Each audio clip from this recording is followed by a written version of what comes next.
Thank you very much. Can you hear me in the back? Great. Thank you for the kind invitation. I'm honored. It's a pleasure to talk to a student-led society. This is a wonderful thing about Cambridge that I'll remember for the rest of my life. Thank you. A privilege. So we'll talk about bioelectronic medicine, and I will argue that it needs new technology. And I'll show you some of the results that are being obtained by laboratories across the world. So what is bioelectronic medicine? The whole idea is to treat diseases of the body by interfacing with the nervous system.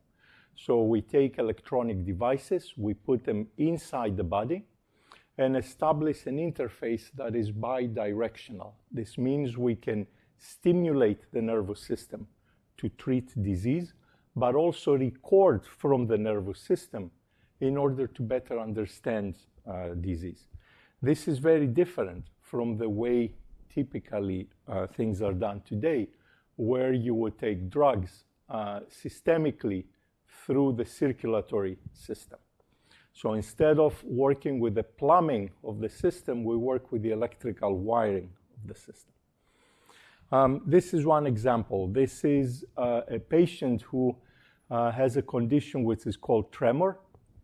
This is characterized, as the name implies, by uncontrolled motion of the arms and makes life difficult to live. With an intervention called deep brain stimulation, the symptoms ameliorate to quite a significant extent, allowing this person to live a normal life. So this intervention involves implanting electrodes deep in the brain in a structure called the subthalamic nucleus and stimulating that part with current. The current is supplied by an electronic device which contains batteries and different electronic circuits, and it's placed typically here on the chest. The history of the field goes back in classical times, where electric fish was used to deliver electric shocks to people who suffered from migraines and allegedly treat them and help them feel better. It was Luigi Galvani in the 18th century who started putting things on a scientific basis. He did a famous experiment with a dead frog, applying electricity to it, and he observed that the legs were twitching. And this gave rise to lots of speculation about the nature of the nervous system. And then 200 years later, there were already medical devices. So this is a cardiac pacemaker, late 1950 or so, the year before these devices became fully implanted. So at that time, the patient had to carry with them this cart with electronics and batteries. In 1958, at the Karolinska Hospital in Sweden, they developed the first fully implanted pacemaker, and that started the modern era of bioelectronic medicine. So these are devices that pace the heart, so they stimulate electrically the heart and get it to beat at a regular rhythm. And they're used there are over 1 million implantations or so a year or so. Then you have cochlear implants for helping people with profound deafness. Here the intervention is in the inner ear, where you stimulate a structure which is called the cochlea. These were developed in the late 60s. Then spinal cord stimulation for treating chronic pain was developed. A couple of other devices until in 2000s, then the brain came to the forefront with deep brain stimulation for neurological and neuropsychiatric disorders.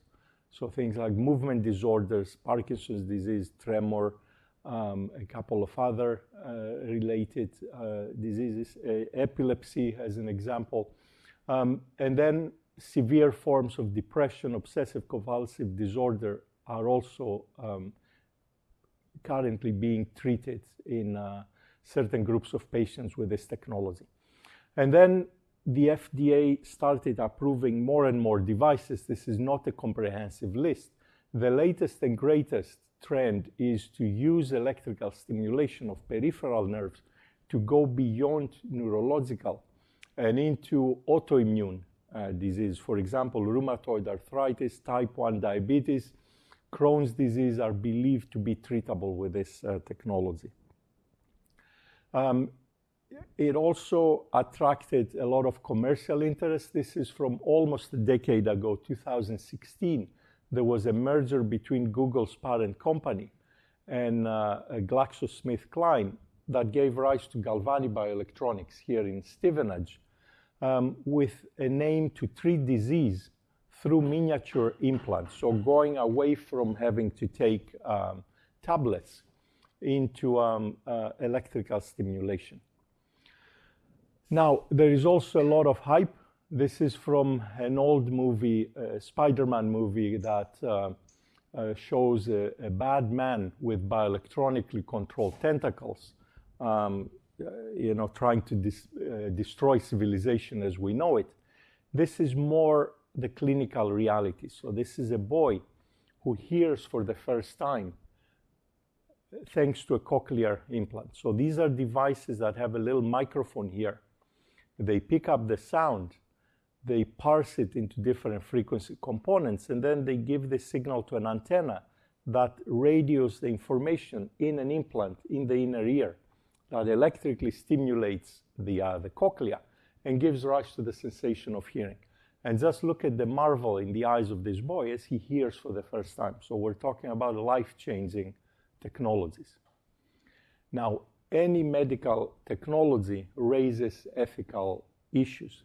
Here, because we are often acting on the brain, which is the seat of consciousness, is the organ that gives us sense of self, those issues can get more complex. For example, there are issues of agency. When you stimulate someone's brain, is it that person who did the action? Is it the machine who compelled them to do the action? Or should we be talking about hybrid agency? This is from an old movie that shows the quintessentially the cartoon crazy scientist who's trying to galvanize, as it was called, or reanimate a dead corpse by using electricity. Obviously, this is not the way to develop medical technology. The way that medical devices such as defibrillators and all the other examples that I've shown are being developed is by very early on, including the continuum of stakeholders, which would be scientists, clinicians, nurses, patients, their advocates, regulators, ethicists, industry. It's a very complex ecosystem, and it needs to be. And if there's one thing that you take from my talk today, is that if you embark on medical device development, it is very important to involve the stakeholders from the very, very beginning. Now, these are the good aspects of neurotechnology, bioelectronic medicine. It can make deaf people hear. It can help with a variety of conditions. Where is it? Why do we not see it more deployed to patients at scale? There are some formidable limitations. The first one is that we do not understand how the brain works. The brain is a very complex machine, consists of over 86 billion neurons, each one connected to as many as 1,000 others. So the numbers are astronomical. It's akin to trying to understand the universe. So we do understand how neurons communicate with each other. So these are electrically active cells that make up part of our brain, and they're responsible for the processing of information that happens in our brain. So we know that neurons have these long cables that are called axons that provide a physical level of connectivity between different neurons. And information can flow from one neuron to the other through what is called an action potential that descends down this cable. And then when it arrives at the terminus, it causes chemicals to be released that then either excite or inhibit the postsynaptic neuron, the neuron it connects to. So these are phenomena that we understand at a good level of detail, but we do not understand how we go from this cellular phenomena to macroscopic behavior. In order to answer this question, neuroscientists put electrodes in different configurations. For example, inside the brain, where you can listen to individual neurons talking to each other, or on the surface of the brain, where you can hear different circuits of neurons, larger assemblies, communicate, or on the scalp, where you can hear networks of networks talk to each other. And by trying to bridge these length scales, we hope to answer this question. How do we go from neurons to behavior? However, given the complexity of the machine, this will take several generations of scientists. The opposite is also not understood. What is the mechanism of neuromodulation? Why, when we apply electrical current here, why do we change behavior? Now, these fundamental limitations go hand in hand with technological limitations that are quite severe. The way we make medical devices is not scalable, and I will talk about this in a moment. So it prohibits being able to produce enough technology to support having it available to more people. Also, the way this is inserted, it's highly invasive, requires neurosurgery. That's again another bottleneck in deploying the technology. And by and large, they offer poor specificity and off-target effects, meaning typically they have large electrodes, and as a result, the stimulation is not, the result is not perfect.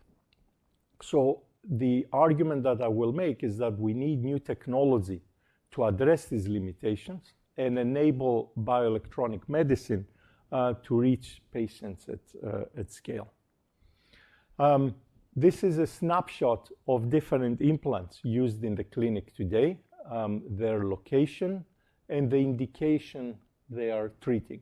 So anything from epilepsy to dystonia and tremor to conditions of the heart to incontinence, a variety of conditions can be treated today by this technology. And by and large, the implants look like this.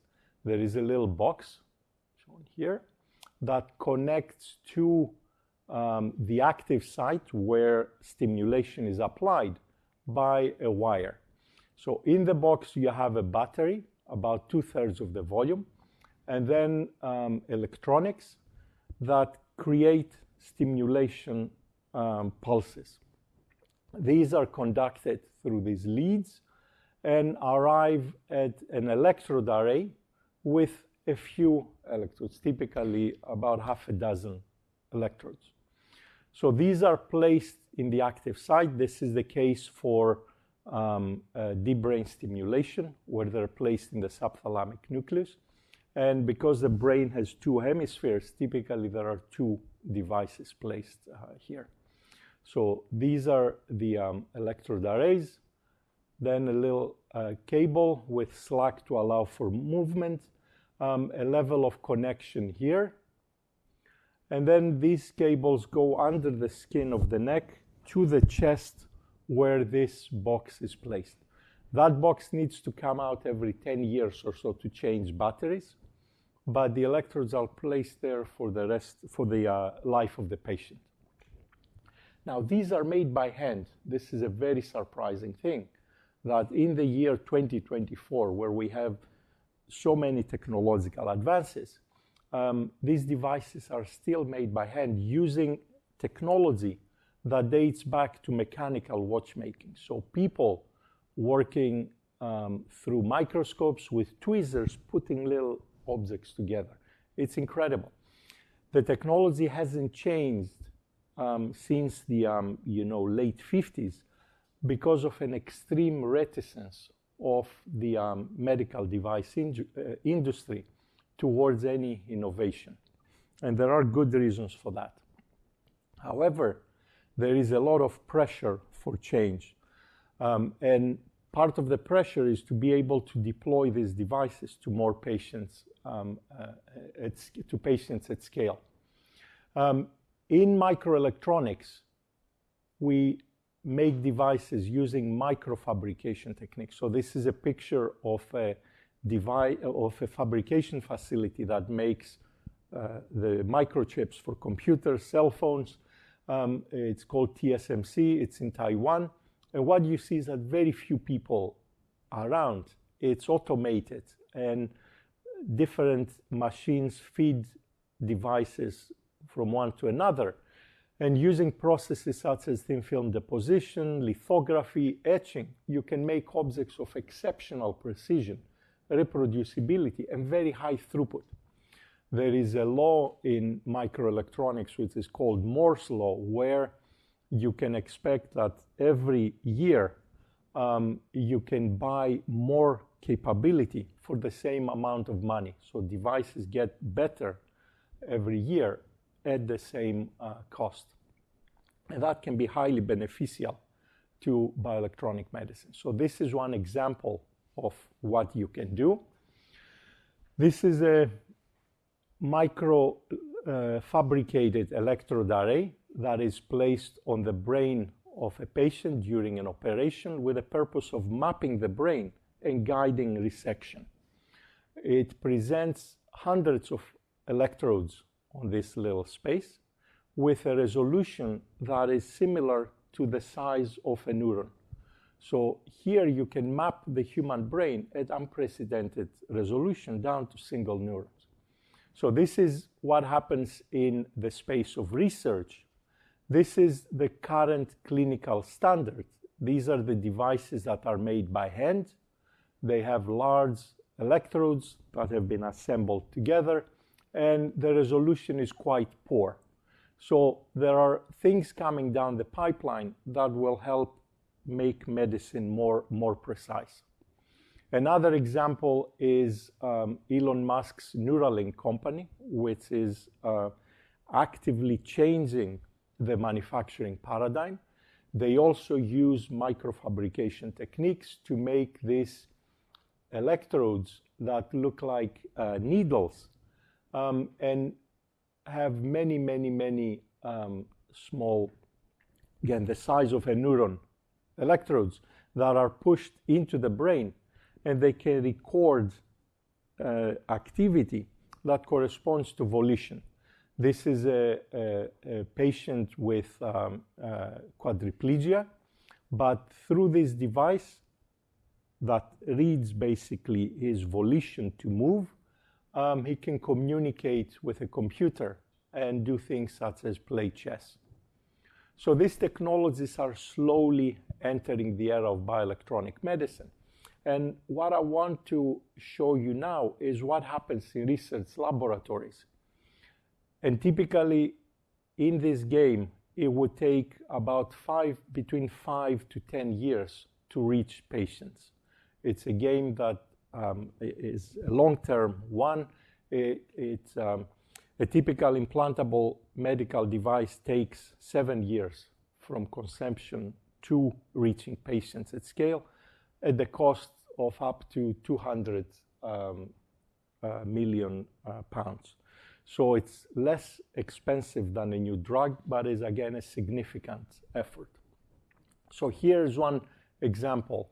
This is from the area of spinal cord neuromodulation. So putting implants on the spinal cord and stimulating is being used since the 80s or so to treat chronic pain. Is the last resource type of treatment after drugs have ceased to work. There are two technologies out there. One is this so-called percutaneous array.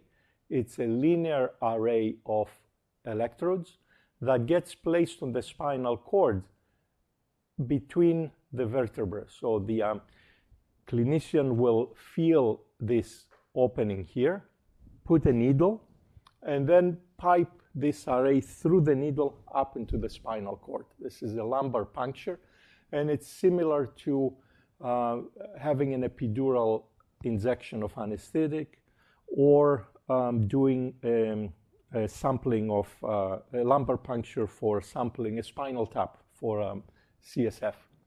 So it's a very simple type of operation. It's easy to place these devices. However, these devices address only a small part of the spinal cord. They're very small compared to the diameter of the spinal cord. And they can move after implantation, losing efficacy altogether. There is a better technology, which is this one. These are two-dimensional arrays. However, to place those on the spinal cord, you require a laminectomy. Part of the vertebra needs to be removed, and that results in a lengthy stay at the hospital to heal. However, once this device is in, it addresses a large part of the spinal cord and provides very efficient therapy. So, can we get the best of both worlds? And this is one way to do this. You can take these thin film devices and introduce a microfluidic channel underneath, then roll them up to look like a percutaneous array. So you can put them into the body with a minimally invasive method. And then once inside the body, you can pressurize them to expand, as shown here. So this device is, the concept is again shown here. You would do a lumbar puncture, then you would put the device in, you would place it at the appropriate location on the spinal cord, and then expand it to cover a large area. So this is developed and now has reached the level of testing in cadavers. This is our neurosurgeon who has done a lumbar puncture and is putting the device in. And there is an X-ray machine here called a fluoroscope that through gentle X-ray illumination can help visualize this device. And then once the device is in, you can add some saline to it to pressurize it and open it up. And you can visualize this with this fluoroscopy. So there are two X-ray, this is the vertebra.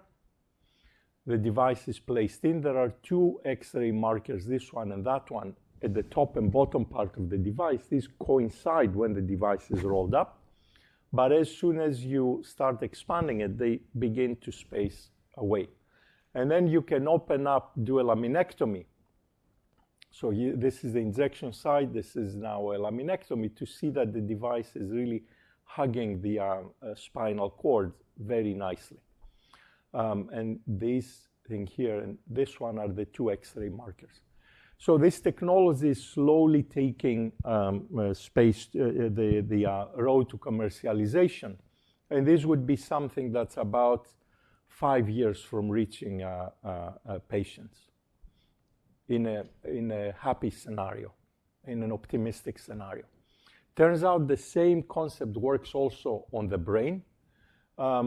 You could do a small burr hole and then place in a device that is folded and then can be expanded again to cover a large area in order to record volition and help someone who's paralyzed move an exoskeleton or communicate with a computer or deliver stimulation for the treatment of different conditions.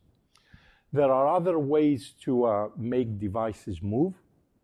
For example, there is a concept which used to be called artificial muscles. Now it's called soft robotics. Things in science change name every couple of years to bring it back to the surface, or it's the a new generation of scientists rediscover something and names it differently. So these devices were quite popular in the early or so 90s. Then they were forgotten, and now they're coming back. And they consist of a bilayer of two materials, two thin films. You have a thin metal film, on top of which is a polymer which is conducting. So it has the property of being able to uptake ions from a solution, an electrolyte, and swell And it does that when you apply a voltage. So if you apply a voltage, then you can attract the ions to go in, swell the polymer, and then curl this structure this way. Or if you apply the opposite voltage, then you can pull the ions out and get it to curl this way. So these devices can do impressive acrobatics, as you see here. You can get them to provide very large range of motion, significant displacement, although the force they apply is minimal. You can also change the nature of the motion, the type of motion. Here is helicoidal type of rolling. And you can control the pitch by controlling the angle at which the conducting polymer fingers are oriented with the axis of the implant. So this device, you can make it so that it wraps itself around the nerve very gently, and you can have it monitor traffic information that goes up and down the nerve.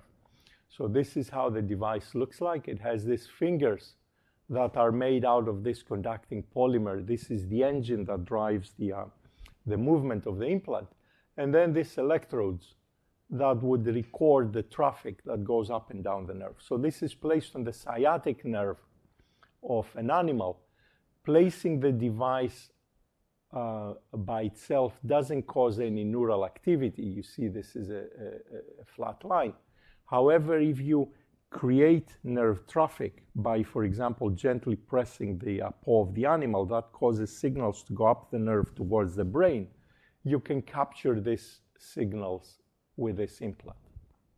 So this is a very gentle way for monitoring nerves without putting any pressure. So currently this work is pushing forward. We're exploring different configurations. For example, this is a device that can measure from cell cultures. These are organoids, which are assemblies of cells that are reminiscent of the brain in this case. And this device can gently hold them, measure their electrical activity, and then release them. They don't like to be held for too long because that constrains their development. We're also interested in making implants that self-implant and self-position. That's a bit of a sci-fi idea. It's a bit ways out, but we're making slow progress. And we're in the process of commercializing the expandable implant, again, hoping at a time scale of 5 years to bring it to the clinic. Now, one other technology that is enabled by these thin films is to make what is called cuffs for the spinal cord and for peripheral nerves. Interfacing with peripheral nerves is very popular these days as a way to treat conditions beyond neurological ones. And there are different ways to do that. There is what is called epineural implants that look like this. Those go around a neuron. They're also called cuffs, cuff electrodes, because they surround the nerve and they hold on to it. And typically they're made out of large chunky materials, again assembled by hand. Then there are these intraneural implants that are getting inserted into the nerve itself. Those do cause some damage, although they do provide very high quality information because they record from the inside. And then there are these regenerative implants. Here there are a lot of holes in the implant. The nerve is transected. The implant is placed as shown here, and the two pieces of the nerve are brought together to regrow in a way that, in a sense, encompasses the electrodes of the implant. This is not used very often, to be honest. These are the main two technologies. So here, Alex Carnisser, a a senior scientist in the group, did some incredible work. He developed very thin implants that can go around the nerve without causing any damage to it. So the work that I will show you is from nerves of the branchial plexus. These are the nerves that control the motion of the hand. And there are three of these nerves here, each one controlling different parts of the hand.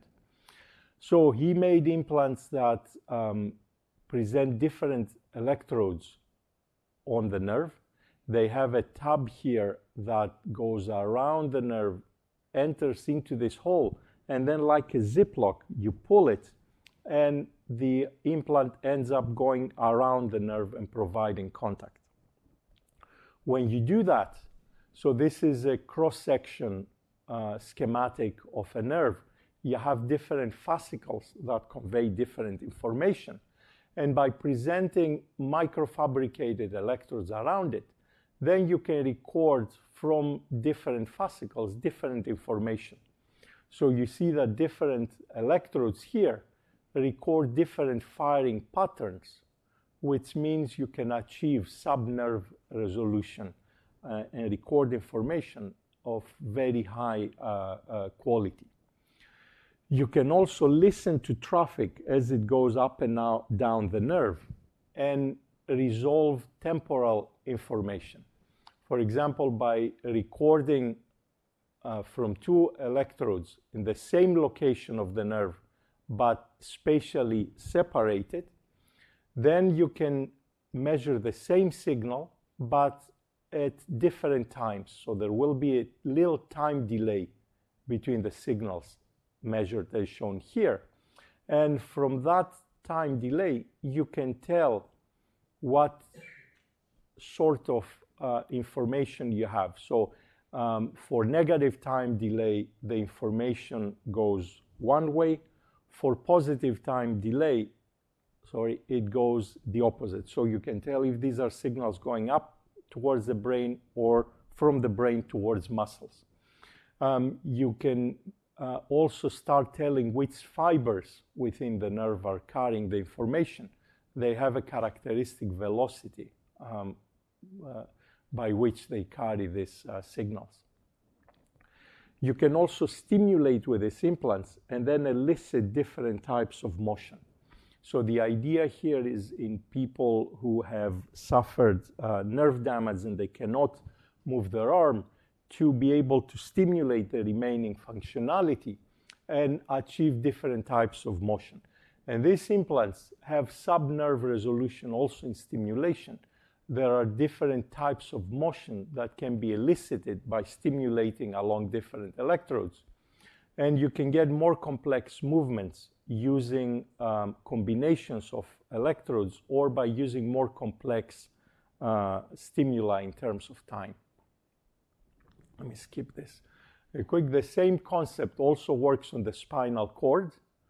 You can make electrode arrays that go around the spinal cord and present different electrodes circumferentially.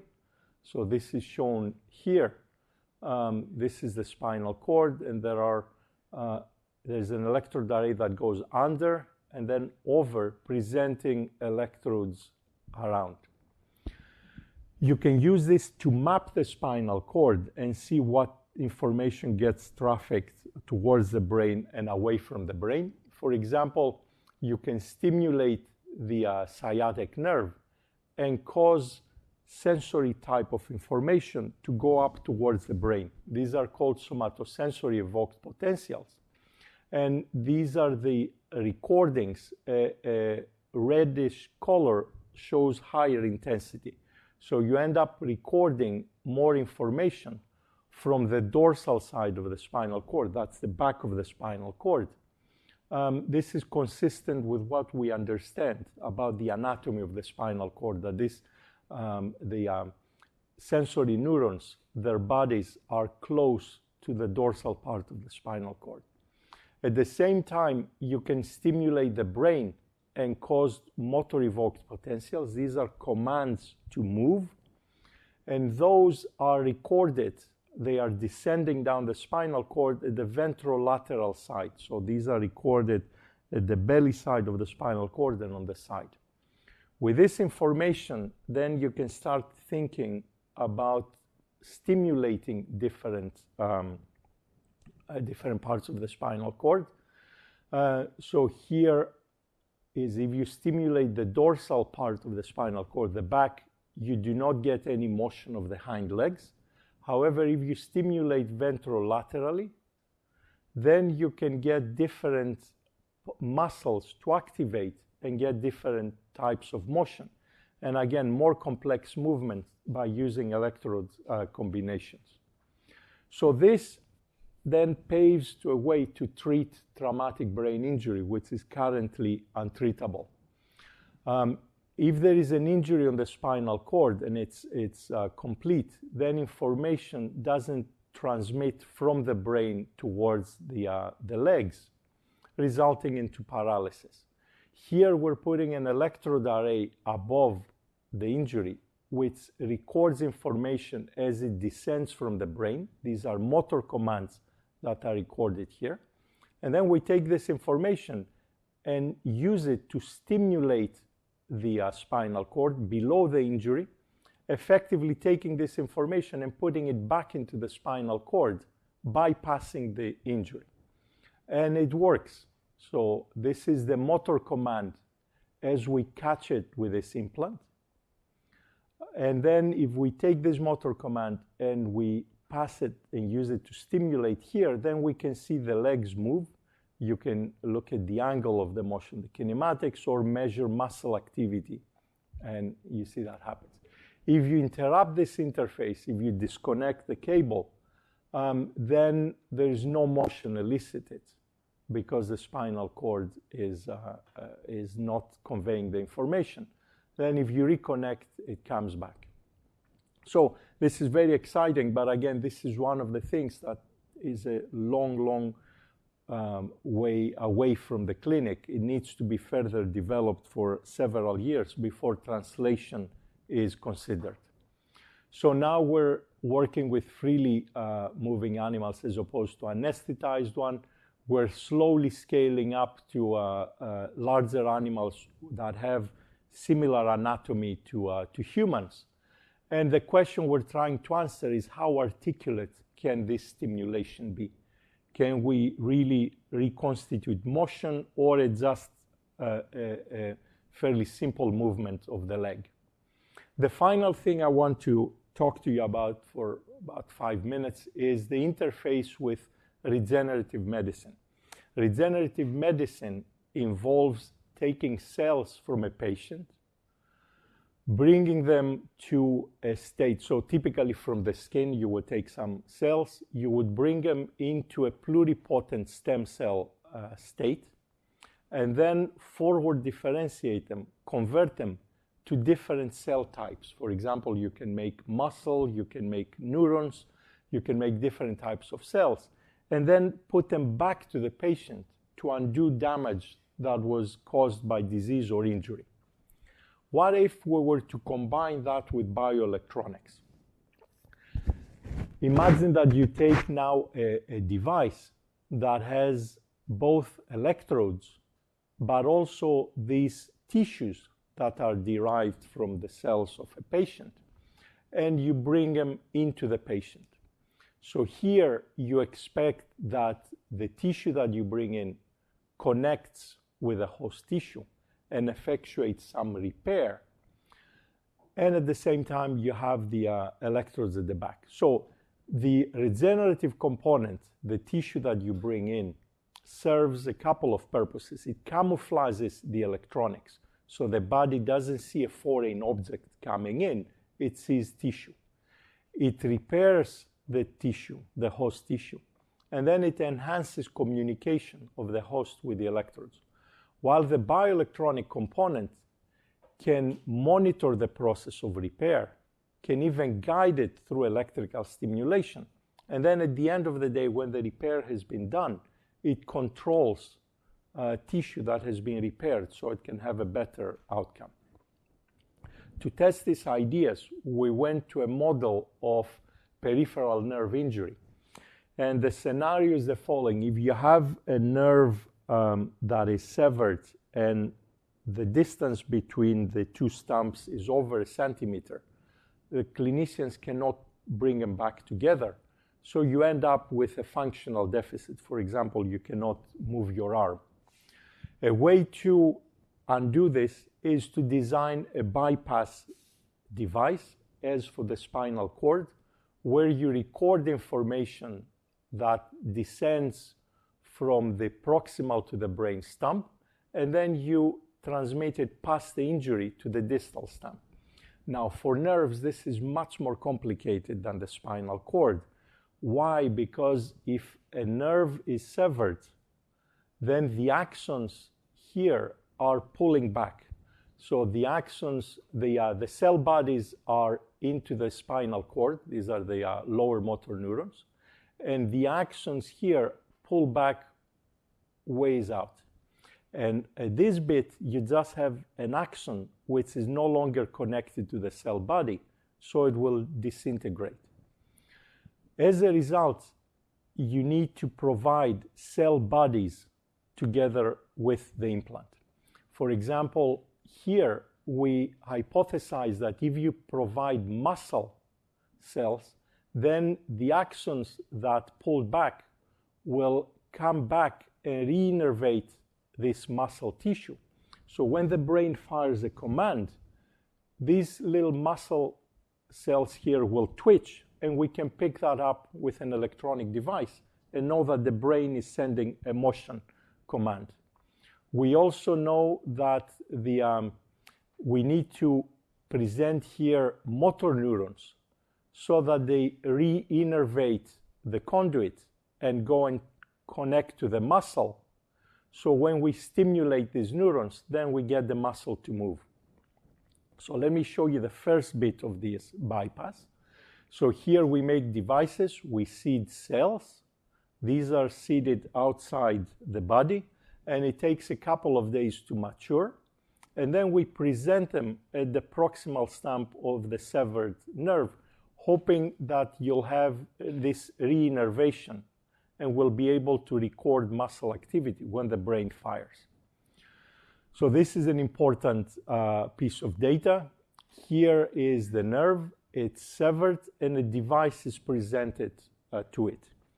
If the device does not contain any tissue and we stimulate the nerve, then all we record here is just this stimulation artifact.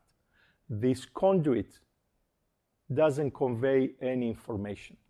However, if we present here an implant that contains muscle tissue, then when we stimulate, we see this complex pattern following the stimulation artifact that tells us that this part is now alive and it can convey information. So the axons have regrown and connected to the muscle. So then we see the same thing now in a freely moving animal. We're measuring spontaneous activity. Week 1, after you put the device in, there is very little activity. This process of re-innervation hasn't happened. Week 2, again, nothing. Week 3, you start seeing some signal. And by week 4, you have this re-innervation complete. And you see really nice muscle-like activity every time the animal moves. So we correlated this with behavior, and you get the signals only when the animal is moving. So this points to a new way to treat conditions that are currently not treatable with any other technology. So what we're doing here now is we're working on the distal part of the interface, where we present motor neurons to the severed conduit, hoping that they will re-innervate and myelinate and be able to lead to muscle movement. And also the link here between the two implants, that takes a lot of engineering. And the questions we're asking: what is the optimal resolution? Do we need to pattern these cells, and to what extent? can we deal with more complex tissues and use electrical stimulation to help connectivity? So I'll leave you with a couple of thoughts. I hope I convey my excitement about bioelectronic medicine as a new way to treat disease. Thin film implant technology is coming up, and it's really a game changer. It can make implants very precise and available to people at scale. By using shape actuation, you can aim to have minimal invasive interfaces. Again, that can help with deployment. We talked about peripheral nerve cuffs that allow subnerve recording and stimulation. But I didn't talk about the neuropathic pain a bit. We talked about spinal cuff electrodes that enable a new concept of bypassing spinal cord injury. And then the interface with regenerative medicine paves way for new therapies. So this is the group, is co-led by a neurosurgeon and two neuroscientists. People here have expertise anywhere from physics, chemistry to neurosurgery. Collaborations at the university and outside. Funding, very important. Ideas without funding are hallucinations. So this is what, these are the organizations that help us make them into reality. Thank you for the kind invitation. I'm very honored, I'm deeply honored by this, and thank you for your attention.